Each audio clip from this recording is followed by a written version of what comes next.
This happening and that was great. I thought it was at least good of Jesse Jackson to step up the afternoon, because that's what people were saying. Well, he was forced to after he said the frowns upon. Well, even to say one thing, I haven't heard anything from Al Sharpton. No. So let's go now face the White House and find out how the administration feels, because they did weigh in on a case in Florida, as we know, and then weighed in on the verdict, as you know. So Ed Henry asked Josh Earnest as press secretary. He's filling in. Let's listen. Any reaction to the Christopher Lane case? I'm not familiar with it, actually. Oklahoma, this 22-year-old Australian, 22 or 23, I've seen different reports. A baseball player came from Australia, was targeted apparently by 3 African-American young men who, the Australian was out on a jog, and these young men apparently told the police they were bored and they thought it would just be fun to kill him. Yeah. Any reaction to that?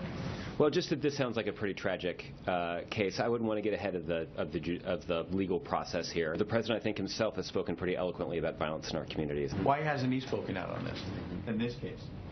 You said there was a judicial proceeding. There was one in the Trayvon Martin case. He spoke out extensively on that one. I think that he answered it. He was in the Rose Garden? Yeah, he got asked a question about it. And he didn't have to answer it, but he did.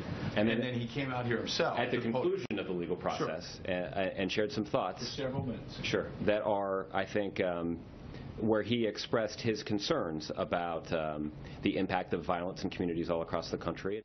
That's extraordinary for him to say, I'm not familiar with that, actually. It was in big headlines on Drudge for like a day or two. Days, right. And then for him to say, well, I don't want to get ahead of the legal process. Well, the president certainly did that when he weighed in on Trayvon Martin, way ahead of and the professor in Cambridge acted stupidly. Henry Here's the thing. Here's the problem. You know, many people say the president shouldn't have talked about one case, because if he speaks on one case, now this opens the door. Does he have to speak on all the other cases that have proceeded after that, such as this one?